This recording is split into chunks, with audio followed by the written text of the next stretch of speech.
الحمد للہ وکفا والصلاة والسلام علی عباده الذین اصطفى خصوصاً علی افضلهم وخاتم النبیین محمد الامین وعلی آلہ واصحابہ اجمعین برحمتک یا ارحم الراحمین۔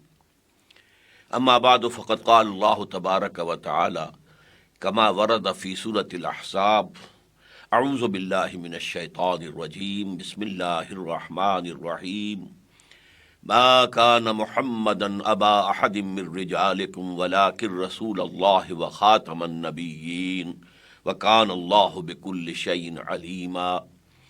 وقال تبارک وتعالی کما ورد فی سورة المائدہ اليوم اکملت لکم دینکم واتممت علیکم نعمتی ورضیت لکم الاسلام دینا۔ وقال صلی اللہ علیہ وسلم کما ورد فی سورة الصف یریدون لیطفئوا نور اللہ بافواہہم واللہ متم نورہ ولو کرہ الکافرون۔ صدق اللہ العظیم۔ وقال النبی صلی اللہ علیہ وسلم انما بعثت لاتمم مکارم الاخلاق او کما صلی اللہ علیہ وسلم۔ رب اشرح لی صدری ویسر لی امری واحلل عقدۃ من لسانی یفقہوا قولی۔ محترم ناظرین، السلام علیکم ورحمۃ اللہ وبرکاتہ۔ ماہ ربیع الاول کی برکتوں اور سعادتوں میں حصہ لینے کے لیے یہ جو سلسلہ گفتگو کا میں آج شروع کر رہا ہوں، اس میں آج کا عنوان ہے نبی اکرم صلی اللہ علیہ وسلم کی فضیلت کی اصل بنیاد۔ ہمارے ہاں نبی اکرم صلی اللہ علیہ وسلم پر ختم نبوت کو ایک بہت بڑا اعزاز اور اکرام بھی سمجھا جاتا ہے، اور ہمارا متفق علیہ یہ عقیدہ ہے کہ آپ پر نبوت اور رسالت ختم ہو گئی، اور آپ کے بعد یا آپ کے اپنے زمانے میں نہ کوئی نبی تھا نہ ہوگا، اور جو بھی کوئی نبوت کا دعویٰ کرے وہ دجال اور کذاب، اور جو کوئی اس کی تصدیق کرے وہ دائرہ اسلام سے خارج۔ اس حوالے سے ہمارے ہاں ساری جو گفتگو ہوتی ہے بالعموم وہ سورہ احزاب کی ایک گفتگو کے حوالے سے، ایک آیت کے حوالے سے ہوتی ہے۔ ما کان محمد ابا احد من رجالکم ولکن رسول اللہ وخاتم النبیین۔ محمد صلی اللہ علیہ وسلم تم میں سے کسی مرد کے باپ نہیں ہیں، بلکہ وہ تو اللہ کے رسول ہیں اور نبوتوں کے ختم کرنے والے ہیں، نبوت کے ختم کرنے والے ہیں، اور اللہ یقیناً ہر چیز کا علم رکھتا ہے۔ اس آیت کے حوالے سے ختم نبوت پر ہمارے ہاں پرزور تقاریر بھی ہیں اور بڑی ضخیم اور مؤثر تصانیف بھی موجود ہیں۔ آج میرے عرض کرنے میں سب سے پہلی بات یہ ہے کہ حضور کے پر نبوت کے ختم ہونے کے دو مفہوم ہیں۔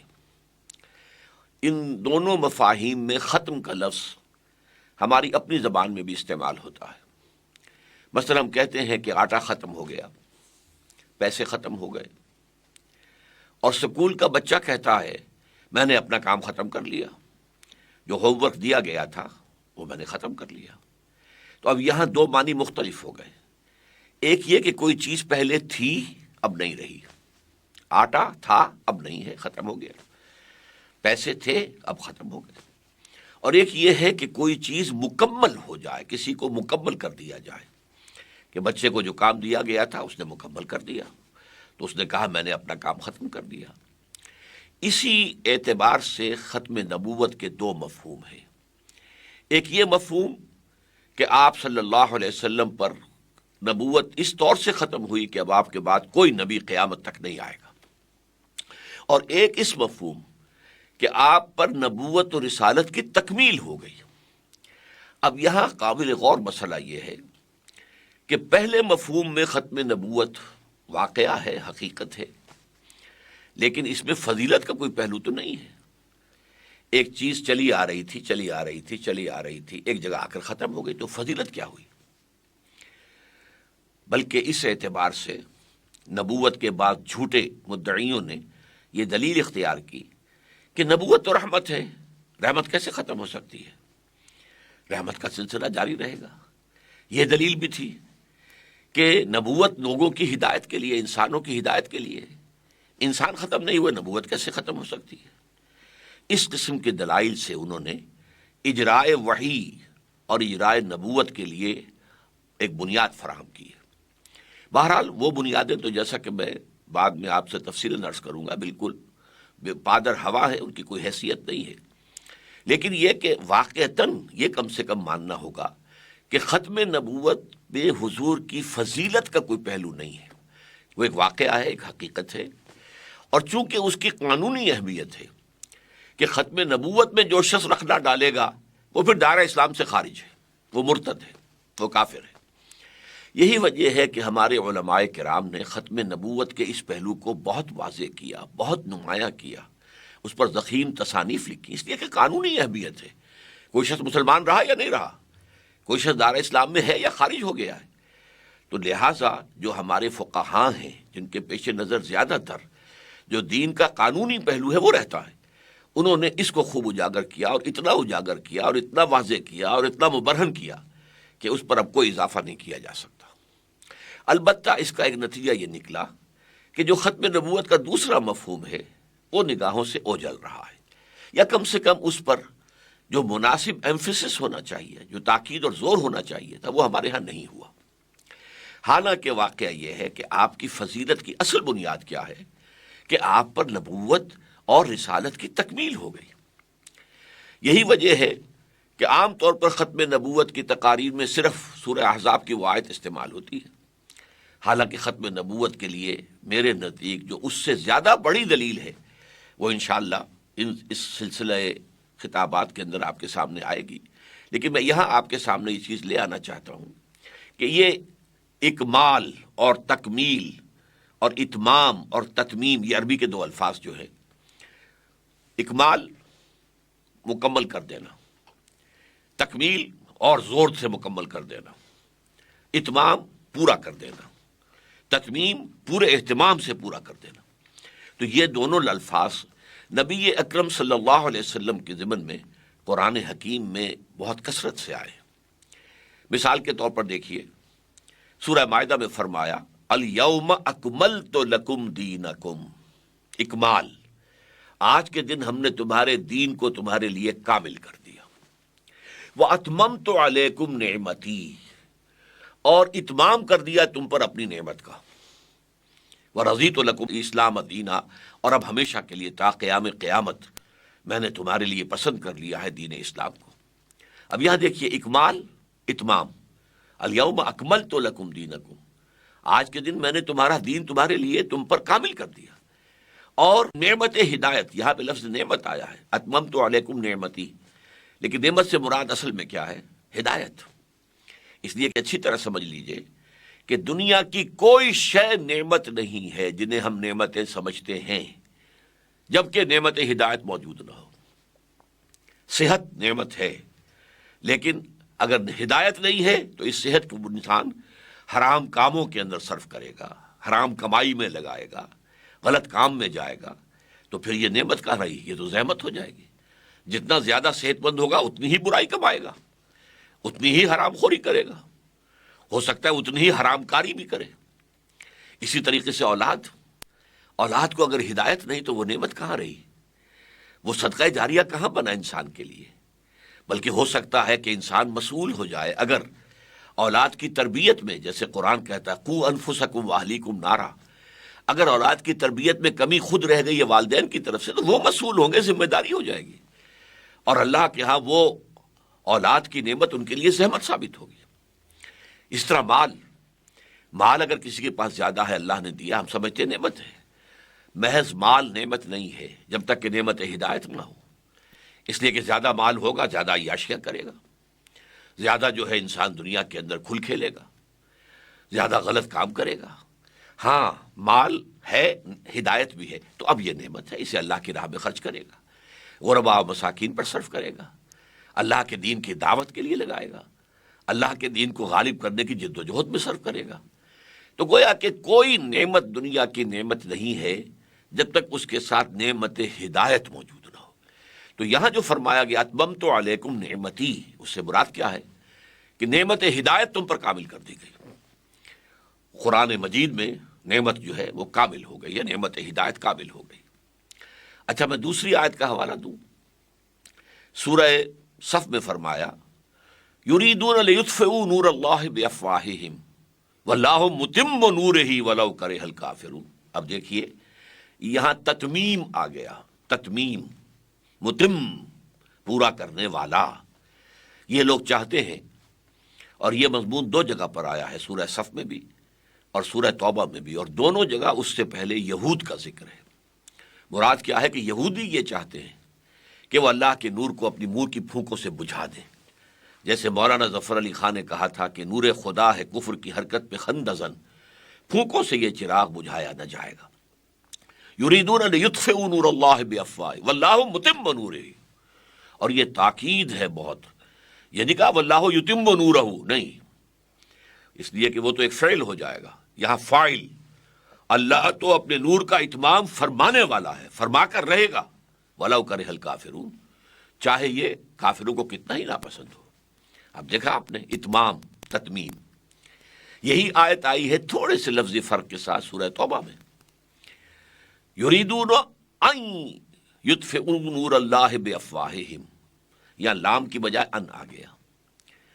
وَيَأْبَى اللَّهُ إِلَّا أَن يُتِمَّ نُورَهُ، اور اللہ کو ہرگز منظور نہیں ہے مگر یہ کہ وہ اپنے نور کا اتمام فرمائے، نور کی تکمیل کرے. وَلَوْ كَرِهَ الْكَافِرُونَ، چاہے یہ کافروں کو کتنا ہی ناگوار ہو. اب یہ اکمال، تکمیل، اتمام، تتمیم، اور اسی طرح حضور کی ایک بڑی پیاری حدیث ہے، انما بعثت لأتمم مکارم الاخلاق. مجھے تو اس لیے بھیجا گیا ہے کہ اخلاق کی جو اچھائیاں ہیں، اعلیٰ اخلاق، عمدہ خلق، میں اس کی تتمیم کر دوں. اتمما، یہ بھی تتمیم سے ہے، لأتمم مکارم الاخلاق، تاکہ میں اخلاق کی بلندیوں کو مکمل کر دوں. یعنی یہ کہ اخلاق حسنہ تو تمام انبیاء کے تھے، اور بعض اعتبارات سے ہر ایک جو ہے وہ بہت نمایاں ہے. حضرت ایوب علیہ الصلاۃ والسلام کا صبر، حضرت ابراہیم علیہ السلام کا صدق، آپ بولتے جائیے. لیکن یہ کہ تمام انبیاء میں جو بھی مکارم اخلاق تھے وہ سب جمع ہو گئے ہیں بڑے حسین توازن اور اعتدال کے ساتھ ذات محمدی علیہ صاحب الصلاۃ والسلام میں. انما بعثت لأتمم مکارم الاخلاق. تو یہ آیات جو ہیں اور یہ حدیث نبوی یہ اشارہ کر رہی ہے اس بات کی طرف کہ اصل میں جو فضیلت ہے وہ اکمال دین اور اتمام نعمت ہدایت کی ہے. یہ تکمیل نبوت و رسالت کے مظہر ہیں، اور اصل میں نبی اکرم صلی اللہ علیہ وسلم کی فضیلت اسی بنیاد پر قائم ہے. ورنہ تو جیسا کہ میں نے کہا تھا، کچھ لوگ گمراہ کرنے والے لوگ، ضال اور مضل لوگ، وہ یہ دلیل لاتے ہیں کہ نبوت رحمت ہے، رحمت ختم کیسے ہو سکتی ہے؟ اسی طریقے سے نبوت لوگوں کے لیے تھی، لوگوں کی ہدایت کے لیے تھی، لوگ موجود ہیں، نبوت کیسے ختم ہو سکتی ہے؟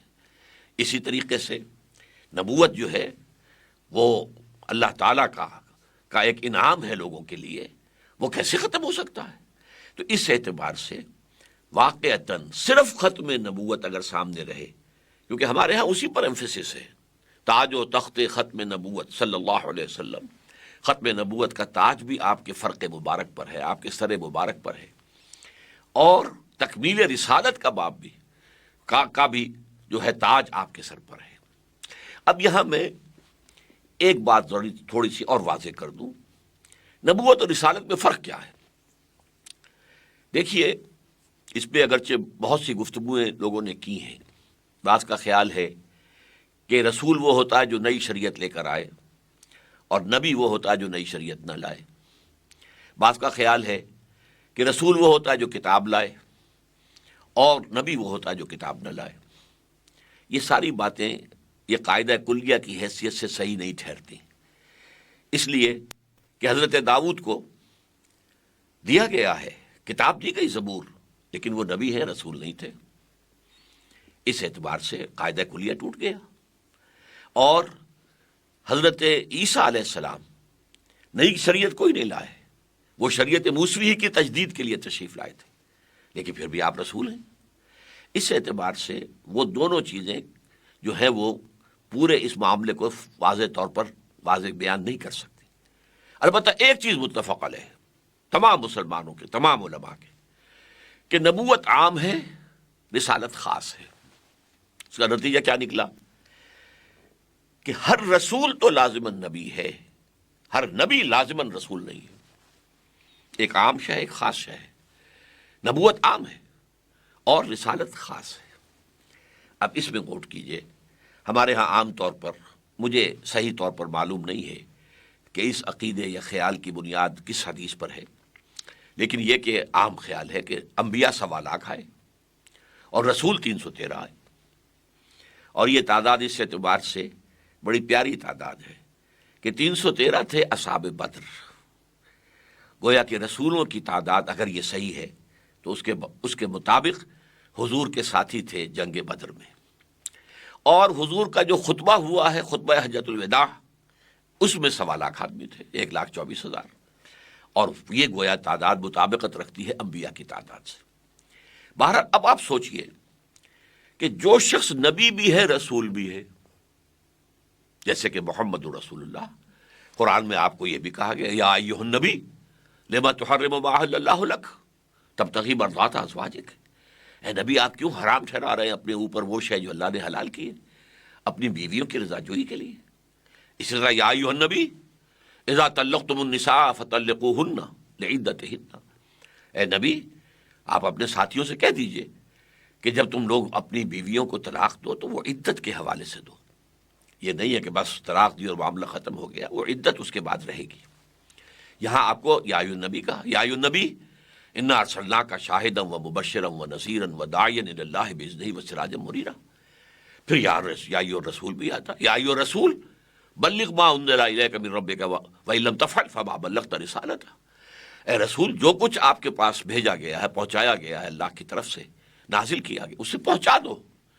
اگر آپ نے کوئی کوتاہی کی، معاذ اللہ ثم معاذ اللہ، امکانی طور پر اگر آپ نے اس میں کوئی کمی کر دی تو آپ نے حق رسالت ادا نہیں کیا۔ تو آپ نبی بھی ہے، رسول بھی ہیں۔ اب آپ کی شخصیت مبارکہ میں نبوت اور رسالت کا کیا تعلق ہے؟ اس میں جو بات میرے نزدیک بہت زیادہ عام فہم ہے، معاملے کو سلجھا دیتی ہے، ابھی تک میں دونوں ہتھیلیوں کو یوں جوڑ رہا تھا، اب یوں جوڑ رہا ہوں۔ نبوت کا رخ اللہ کی طرف ہے، اللہ سے لینے والی شے نبوت ہے، وحی آ رہی ہے، وحی آ رہی ہے، وحی انبیاء پر بھی آتی تھی، رسولوں پر بھی آتی تھی۔ لینا والا رخ، وہ اینٹینا، وہ جو ہے اس کا رخ ادھر ہے، جو کہ وحی کو کیچ کر رہا ہے، فرشتے سے آ رہا ہے پیغام، اور یہ رخ دینے والا ہے، پہنچانے والا ہے۔ اسی لیے جاؤ، آپ کو معلوم ہے کہ کوہ حرا پر بھی حضور کو نبوت تو عطا کی گئی۔ نبوت تو آپ کی پیدائشی آپ نبی تھے، عالم ارواح بھی نبی تھے، لیکن نبوت ظاہر ہوئی، لیکن رسالت ابھی شروع نہیں ہوئی۔ رسالت شروع ہوئی جب آپ کو یہ حکم آ گیا کہ یا ایھا المدثر قم فانذر وربک فکبر، اے لحاف میں لپٹ کر لیٹنے والے صلی اللہ علیہ وسلم، کھڑے ہو جاؤ، کمر کس لو، اور لوگوں کو خبردار کرو کہ مرنے کے بعد اللہ کے حضور میں اپنے خالق اور مالک اور پروردگار کے حضور میں پیش ہونا ہوگا، جواب دہی ہوگی۔ اور اے نبی اللہ کی کبریائی کا اعلان کرو، اللہ کی کبریائی کو دنیا میں قائم کرو، یہ رسالت ہے۔ تو گویا کہ جب کہ سورہ علق کے ابتدائی 5 آیات نازل ہوئیں تو یہ آغاز ظہور نبوت تھا، ابتدائی نبوت نہیں، پھر نوٹ کر لیجئے، نبی پیدائشی نبی ہوتا ہے لیکن ظہور ہوتا ہے اس کا، جیسے آم کا درخت آم ہی کا ہے، پودا بھی تھا تو آم ہی کا تھا، ایک وقت میں وہ درخت میچور ہوتا ہے، اس پر آم لگتا ہے۔ اسی طریقے سے حضور اگرچہ عالم ارواح میں بھی نبی تھے اور اس کے بعد آپ پیدا ہوتے ہی نبی تھے، لیکن نبوت کا ظہور کب ہوا؟ جب یہ آیات نازل ہوئی۔ لیکن رسالت یا ایھا المدثر قم فانذر وربک فکبر۔ تو اس اعتبار سے اب ہم غور کریں گے کہ اس پہلو سے نبوت کی تکمیل کے کیا مظہر ہیں۔ حضور پر نبوت بھی کامل ہوئی، رسالت بھی کامل ہوئی، یہ دونوں حصے کامل ہو گئے۔ تو اس پہلو سے نبوت کے اعتبار سے تکمیل نبوت کے کیا مظہر ہیں، کیا اس کے اساسات ہیں، کیا بنیادیں ہیں، اور اس پہلو سے یعنی رسالت کے اعتبار سے آپ پر تکمیل رسالت کے کیا مظہر ہیں، یہ میں آپ سے تفصیلاً انشاءاللہ تعالی ان خطابات کے اندر گفتگو کروں گا، اور یہ میں آپ سے عرض کر دوں کہ ختم نبوت پر اصل دلیل یہ ہے، جب ایک پانی گلاس کے اندر پانی بھر گیا ہے، گلاس اب کہاں ڈالا جا سکتا ہے اس میں کچھ؟ جب گلاس پورا بھر گیا اب اس میں پانی مزید نہیں ڈالا جا سکتا۔ اب اگر نبوت کامل ہو گئی اب اس میں نبوت نہیں آ سکتی مزید، یہ فطری ایک قانون ہے۔ رسالت کامل ہو گئی اب مزید رسالت کا کوئی سوال پیدا نہیں ہوتا۔ تو تکمیل نبوت و رسالت فلسفیانہ اعتبار سے زیادہ بڑی دلیل ہے ختم نبوت کی، بنسبت یہ کہ ہم صرف اس آیہ مبارکہ کا حوالہ دیا کریں کہ ما کان محمد ابا احد من رجالکم ولکن رسول اللہ وخاتم النبیین۔ یہ آیت ہے ختم نبوت کے اوپر، یہ گویا کہ ایک یوں سمجھے کہ حرف آخر ہے، لیکن اس میں ختم نبوت کا صرف ایک پہلو سامنے آیا ہے، ختم نبوت کی تکمیل کا پہلو سامنے نہیں آیا ہے۔